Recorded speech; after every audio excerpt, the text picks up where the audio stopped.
La Caita, in representation of Director. Mr. Baglio. Professor Lacaita is head of Electronics and Information Technology Department of the Politecnico di Milano. Thank you, Professor. Thank you, and good morning, everybody. I was asked at the last minute to represent our rector because he was not able, he's sorry, but was not able to reach the NANOFORUM here due to a last-minute meeting he had to attend. Anyhow, it's a pleasure. I want here to underline, first of all, that this is the third time that the Politecnico di Milano is hosting this NANOFORUM meeting. And from our side, there is also a way to stress our commitment to be active in this field and to act as an institution which, on one side, is promoting nanotechnologies and in order to find out, let's say, a realistic outcome for these technologies and bridging these new application fields with industrial needs and industrial outcome. And on the other side, this is also an opportunity to companies and other students, our students and students from our other institutions, to have a general outlook of the most recent challenges and results in this emerging field.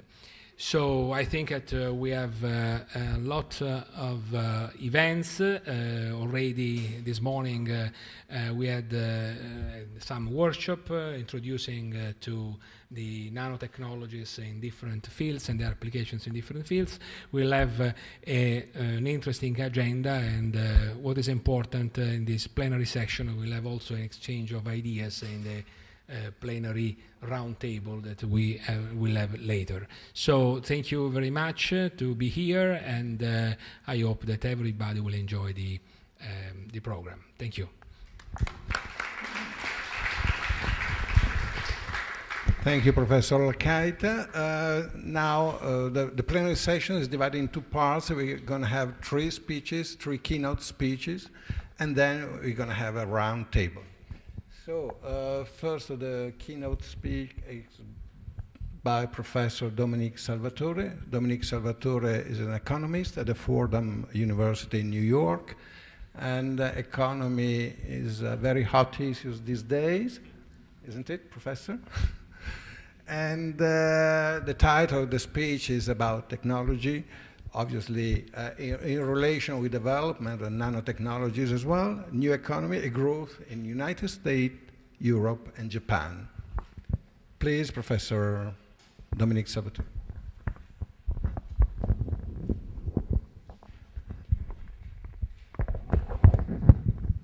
Thank you, Professor Berikovic. It's a pleasure to be here at this annual meeting of NANOFORUM.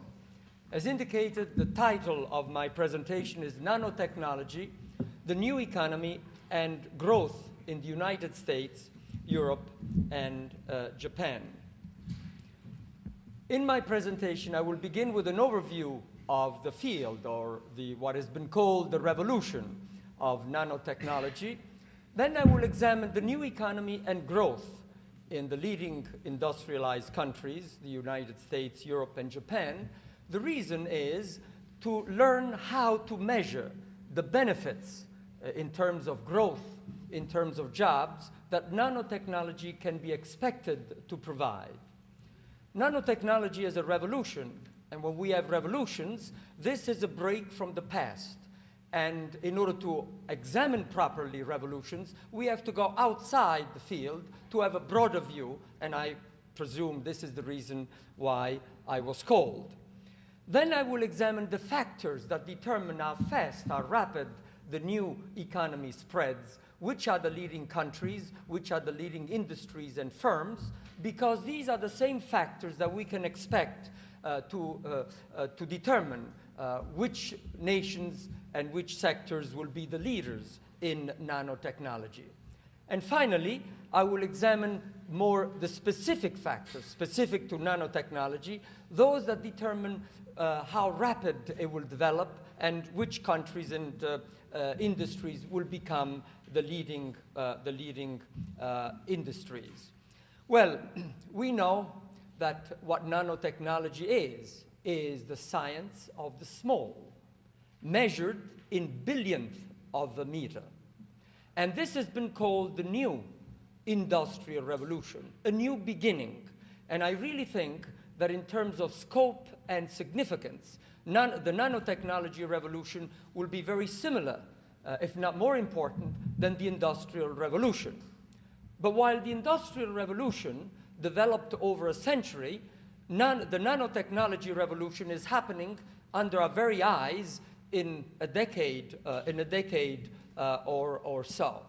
And we know how it started. It all started in 1959 with the article by Feynman, Richard Feynman. Then it was popularized by the film A Fantastic Voyage, 1966, and systematized by Drexel in The Engine of Creativity.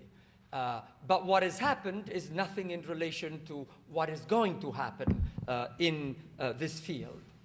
Essentially, nanotechnology offers a tremendous potential to create many new materials and devices in medicine, in electronic, in energy production, and in many other fields that are likely to revolutionize production and distribution in the world economy.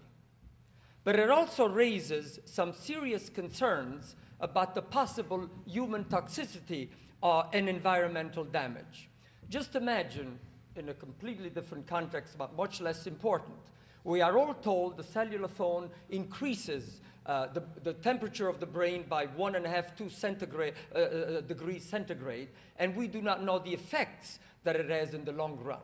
This is nothing in relation to the possible effects, good and bad, that nanotechnology will have and can have. And one thing is clear. It is extremely difficult to measure technological change. What we know in economics is that from half to 2/3 of the increase in the standard of living in advanced countries is due to new technology. But it has been extremely difficult to measure the causes and effects, and it will be even more difficult for nanotechnology.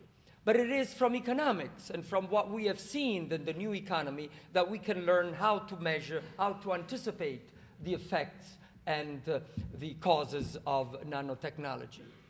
In economics, we study technological change in microeconomics. I have one of the leading texts in the world, but it is incredible.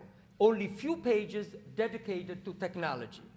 What is responsible for half to 2/3 of the increase in the standard of living, we find it very difficult to analyze.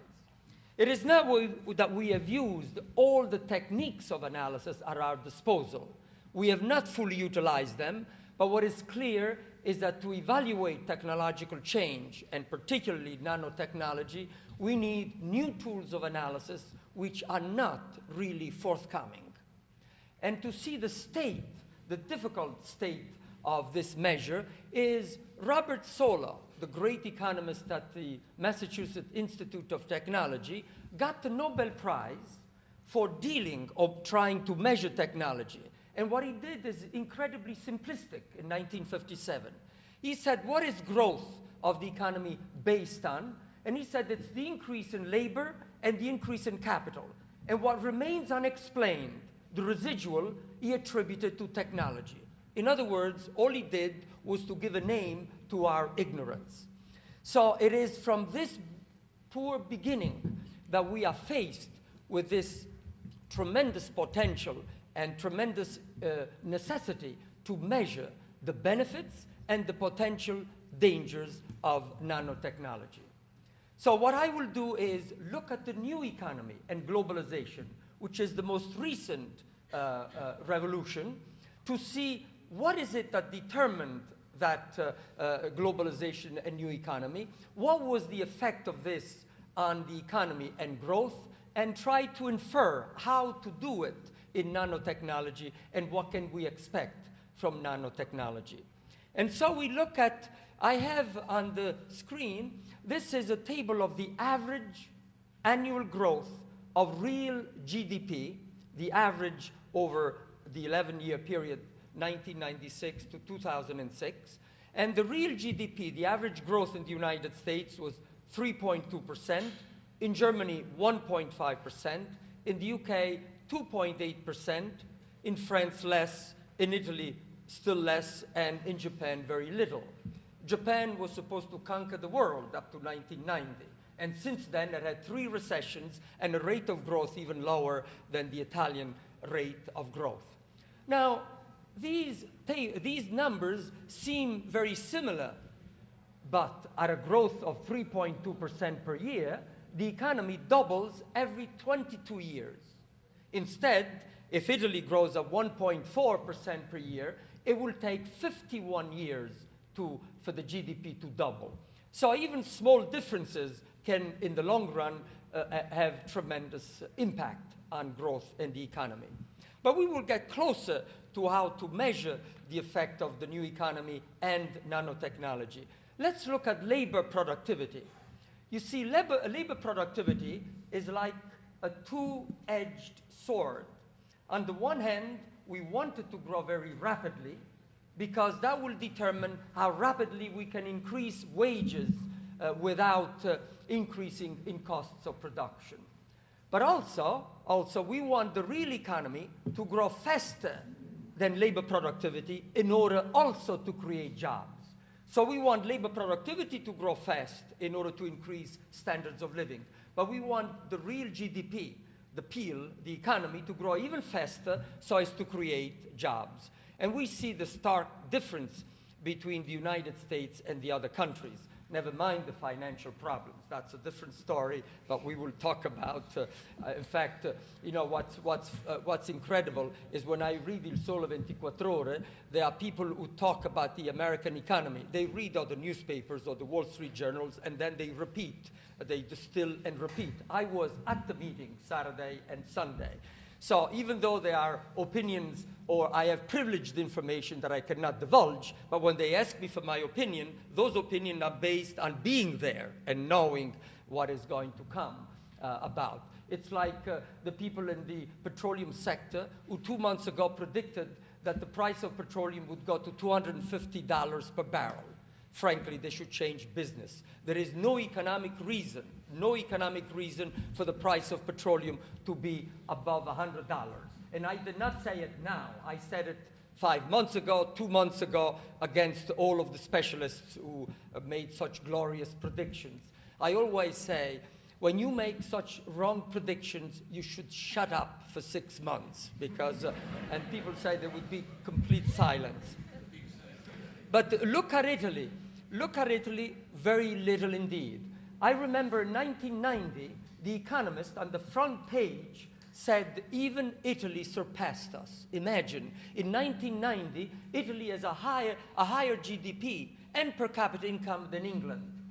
And it took 15 years to see how different the situation is, where England's GDP, PIL, and per capita income is 30% higher than that of Italy. But labor productivity is crucial, and unfortunately, Italy is not doing very well, as we know, in that sector.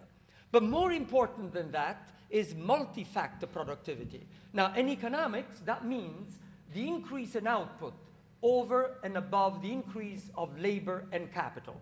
This is the new economy. This is where nanotechnology will make its greatest impact. And the difference here is even greater than for labor productivity, 1.5% in the United States. The UK is the only country that comes closer, all the others much less. Now, the numbers seem close, but in the long run, these make tremendous differences, as we see in the growth potential. The US economy is less stable than the European economy, but has a growth trend higher. So it's less stable, Europe is more stable, but grows much less. I was at a meeting and there was Innocenzo Cipolletto who said, "Professor, I think I am in complete disagreement with you. I think everything is going very well in Italy." I said, I'm a lover of Italy. I was born in Italy, but I live in the United States by 52 years. I left right after le scuole medie. I said, I'm a lover of Italy. If everything goes well, I am delighted. But I think you are the only one who thinks that everything is going well in Italy. He said, well, we have beautiful, wonderful small enterprises. I said, thank God we do. Indeed we do. But they are not big enough, strong enough, sufficient per trainare l'economia, to drive the economy forward. And so we have problems. Of course, every country has problems, as we see the United States, but Italy has specific problems. 15 years ago, when I was coming here, Prodi used to say, oh, Dominic, you live in the United States, what do you know about Italy?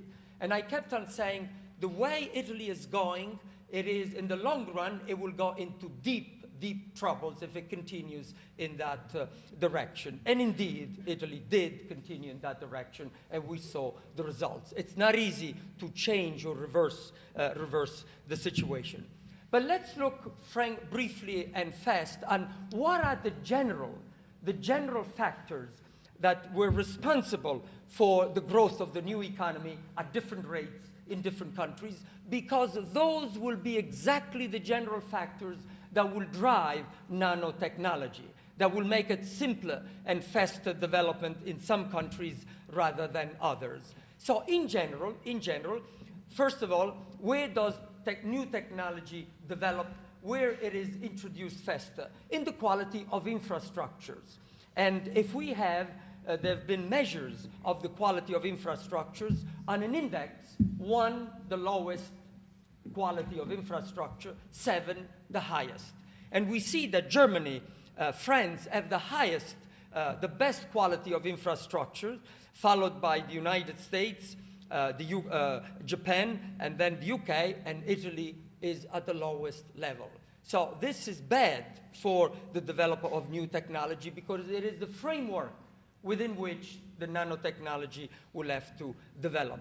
The efficiency of the public sector. Again, the index, 2007 index of the efficiency, and we see that the United States has the highest efficiency of the public sector, not very high, because on a rate from 1 to 7 is 4.4%, but Italy is 1.7. This is a crucial aspect of the economy. If you want to start a new enterprise, a new firm in the United States, it takes the equivalent of 2 or 3 days full-time work to start a new enterprise. In England, 4 days. In Ireland, 15 days. In Germany, 54 days. In France, 63 days. In Italy, 65, 66 days. This is incredible. A new industry, a new firm wants to create jobs. We know that we want to protect the environment, we want to protect consumers, and we want to protect workers. But how come England can do it in 4 days, and we in Italy needed 64 days? That is a tremendous discouragement and disadvantage. Of course, we hope there are some reforms are being done. We hope they will improve the situation. But it takes time to change and to move. I mean, there are too many regulations, unnecessary regulations that only hinder employment and the development or introduction of new technologies. The efficiency of the labor market. To protect workers is crucial. In the United States, there is much less protection of workers. In Europe and in Italy, much more. But there is a limit beyond which it discourages economic activity. In economics, you see there are people who are commentators. They comment and they look at the data and they try to evaluate. But people that do not come from a theoretical background, it's like a blind man entering a room and looking for the switch. Knowing theory and applying the theory makes us understand the real world, and much better than one who does not, the Cipolletta and companies.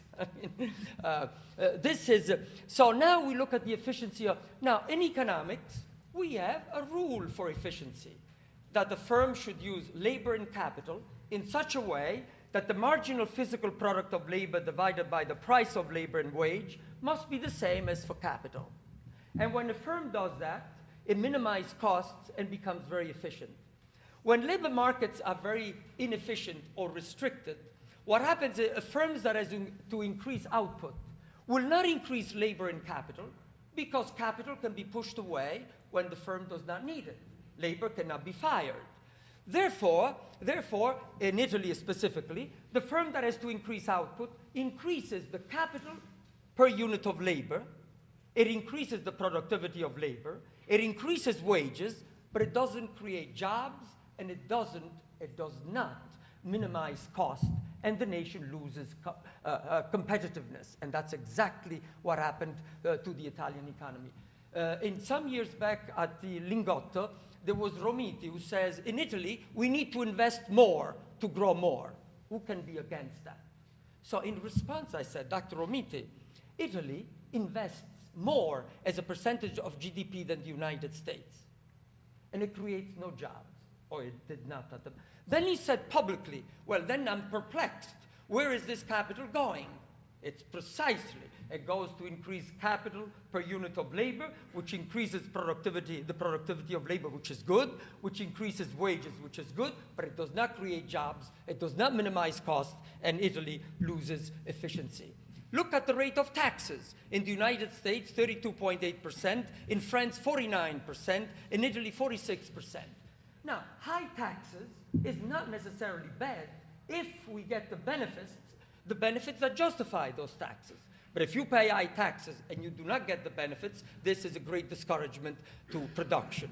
What is the cost of starting a new business? In the United States, is 0.7% of the yearly per capita income.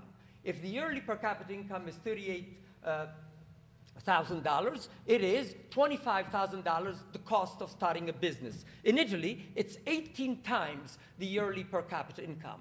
That discourages the creation of new business. The ease of doing business, how easy, how simple it is to undertake economic activities. In the United States, it has a ranking out of 100 nations, is ranked number 3. Singapore is number 1. Those are small city-states.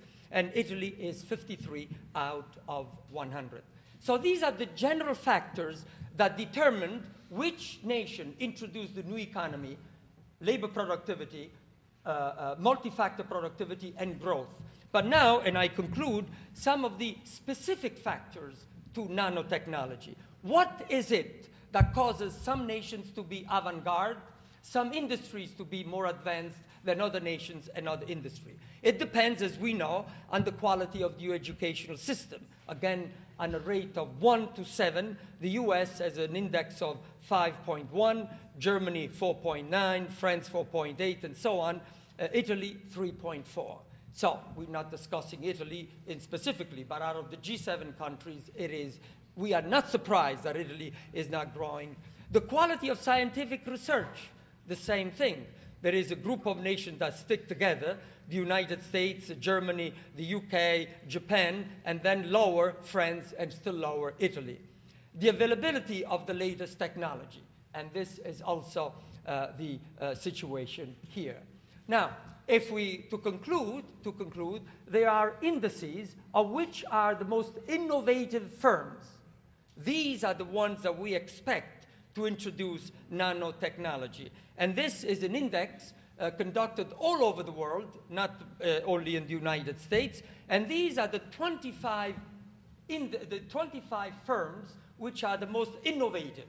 And these are the ones that we expect to introduce the nanotechnology. If you look down the list, 16 are American, 4 are incredibly Japanese, 3 Indian, 1 German, and 1 Finnish. Of course, Finland, a small country at the North Pole. You know, I will conclude with one thing. Motorola, in 1999, was voted the best managed company in the world.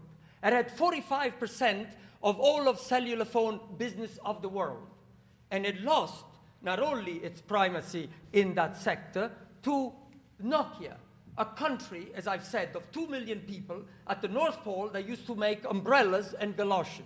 Now, how in the world this occurred? It's a change in technology which took time to occur and saw it's a study in industrial psychiatry of how Motorola lost all of this. Now, in these firms, there are no medical companies, but they will certainly appear on that list among the new nanotechnology firms. But I have spoken 20 minutes. Thank you very much. I'll stop at this point. Thank you.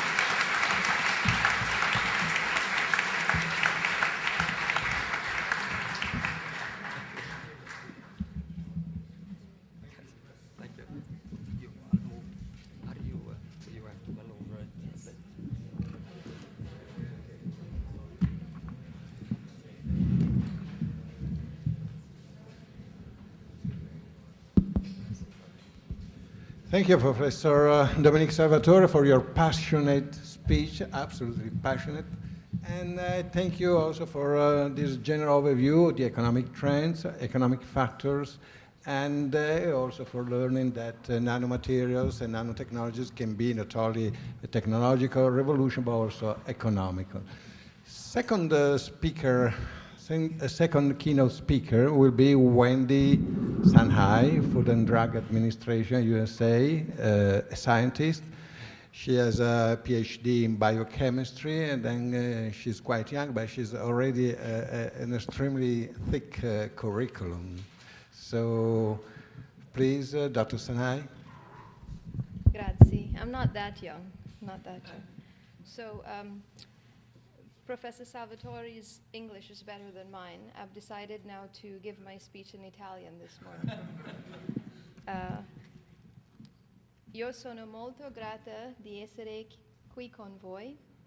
Questa è la mia prima volta in Italia.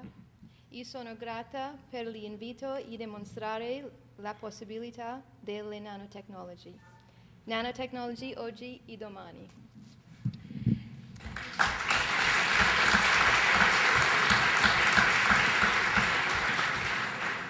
My instructor, Professor Mauro Ferrari.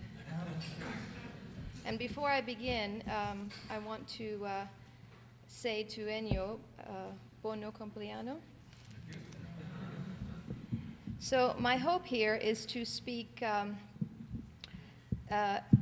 lentamente, English, very slowly, so that you can follow me as I present to you some information from the FDA's perspective on where we see nanotechnology as it is today, and then where we hope it will go tomorrow.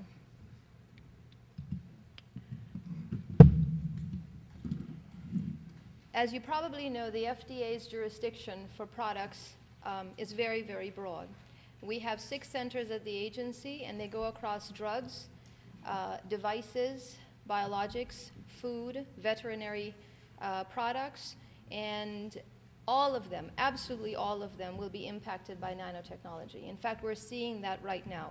All of the products under FDA's jurisdiction are seeing an impact in a positive way and sometimes in a not so positive way by nanotechnology. Our Center for Drug Evaluation and is this better? Can you not hear me? Okay. Is big louder, okay. Is this better? Okay, sorry. So CDER, Center for Drug Evaluation and Research, and that's our center that handles all the drugs and the therapeutic biologics at the agency. So if you're developing a drug or a therapeutic biologic, then this is the center that you will have to deal with. We have already seen and approved a number of products for the market that have nanotechnology incorporated in it, as well as nano-engineered products. These are just some of them. It doesn't represent all that's in the pipeline, however. Our Center for Devices and Radiological Health, CDRH, handles all the medical products and radiating equipment, such as your cell phones, for instance. At that center, we've already approved and cleared a number of products for the market. 3 of them are dental fillers, of course, bone filler, and there are a number more coming in the pipeline. They've already approached us. For the ladies out there, cosmetics, a very, very big field right now. We have many things on the market, including foundations and lipsticks, and we're seeing a lot more coming. The issue with cosmetics, of course, is that now we're coming into the cosmeceuticals, which is where the cosmetics are actually claiming drug function. So it's altering, the claim is that it's altering the structure and the function of body. It has claims of smoothing out your wrinkles and making you look more beautiful. Well, it's not a cosmetic at that point, so we have to be careful what the claims are. These are some of the reported advantage, scientific advantage for nanoparticles in drug products. And I'll go down the list starting from your left. The potential for nano-engineered particles to reach its target. As we know, in tumorigenic lesions, the environment around it with respect to the blood supply is extremely leaky. And because of the size, because of the charge, because of the flexibility that we can use in building nanoproducts, the leaky vasculature around the lesions actually makes it a lot more, there's a great potential for these compounds to reach the target tumor. Active receptor ligands, increasing blood concentration at the site of action. Because these particles are so much smaller, in many cases we're seeing that you actually need a smaller dose. This is extremely beneficial for patients because if you need a smaller dose, when you look at things like cancer compounds or anti-cancer compounds, that's very, very toxic. It actually kills not just the cancer cells, but healthy cells as well. The potential for nanotechnology to reduce the dose that a patient needs is actually tremendously beneficial because you reduce toxicity. Why would anyone want to take a higher concentration of a toxic drug when you can possibly use a smaller one? And so you also have lower toxicity profiles. The scaffolding that's possible with nanoparticles is very, very different from regular ones, including the potential for multifunctional and multimodal molecules. FDA also regulates combination products. And by combination, we mean a drug with a biologic, a drug with a device, and we're seeing more of that in drug delivery systems, where you take a drug and you actually have a delivery system or a platform that's maybe a nano platform, or you have a regular platform, which is a device, and a nano drug. And we actually have an office that was born in 2002 that handles that. The way the way it functions is that if you do have a nano combination product, then we designate based on the mechanism of action and the primary mechanism of action for that product, which center takes the lead. So if the primary mechanism of action is a drug, then the Center for Drugs takes the lead, but they also get involved, the Center for Devices, and we work all of that out. I'm sharing this with you because I want you to understand the process by which we scientifically evaluate products that come into the agency. Nanotechnology-based drug delivery system, there's a huge potential, and already on the left of the screen here you see a number of them that's already in research and development, already on the market. You know many of these, the polymeric biodegradable nanoparticles. Let me just say how important this is. When you have the potential to have a biodegradable compound in your body, as a patient myself, you know, that's certainly an advantage because you don't want these toxic things sitting around, you know, in perpetuity, not knowing what's going to happen. The fact that it has the potential to be biodegradable means that it can be cleared from the system through the kidneys and out to the body. Of course, we have to have ways of measuring that, but this is one of the potential advantages for nanotechnology. Liposomes, we have that, it's already on the market. Dendrimers, magnetic nanoparticles such as iron oxide for MRI, and I'll talk about the imaging in a few minutes. And then, of course, multi-stage nanoporous silicone, which is what Dr. Ferrari is working on and having great success with that. So what are the regulatory bottom lines for the members of industry who are here with us today? What do you need to know? Well, the nanoscale materials of all types are actually, with respect to the centers that I explained before, are actually under FDA's regulation and jurisdiction.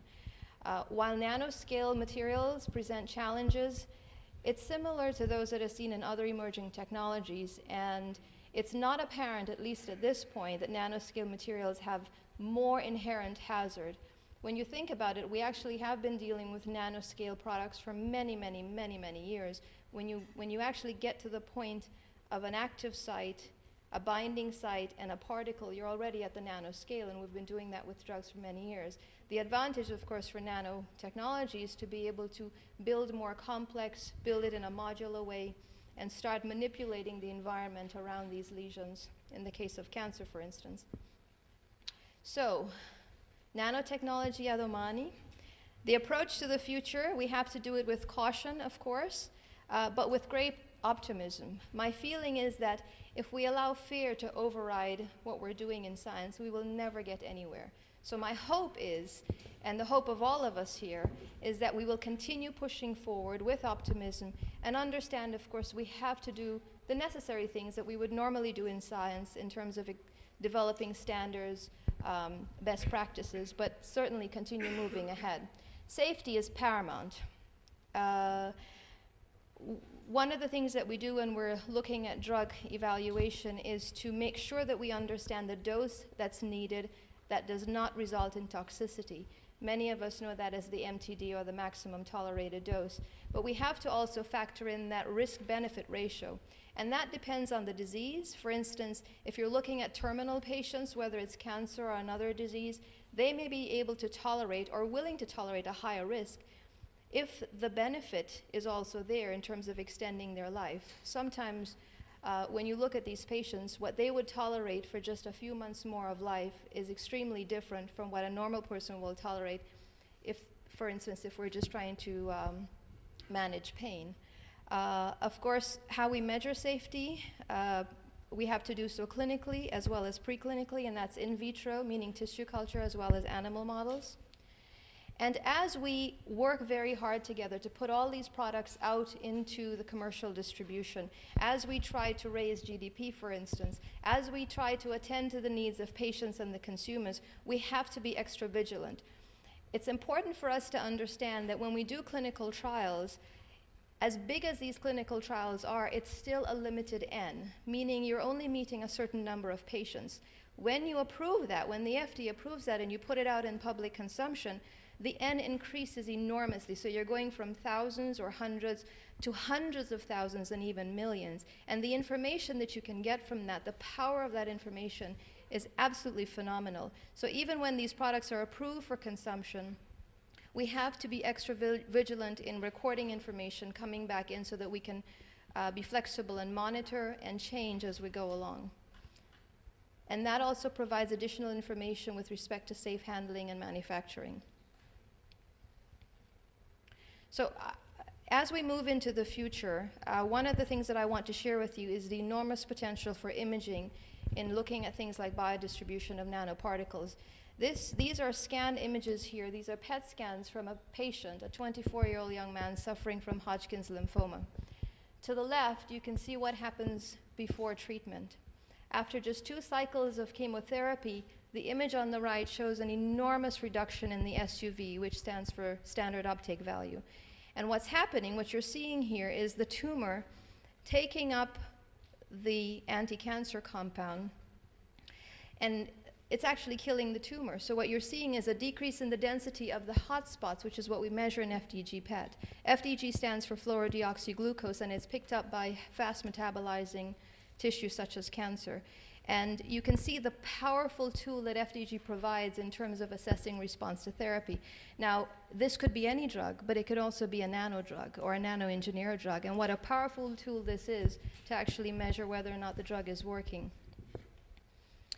When you look at molecular imaging and the importance that that plays in the cycle, if you go all the way from the top left of the screen all the way down to the bottom right, you see here, I have a little pointer, as you move through this cycle, this normally takes from concept to actually having benefit to the patient about 7 to 10 years.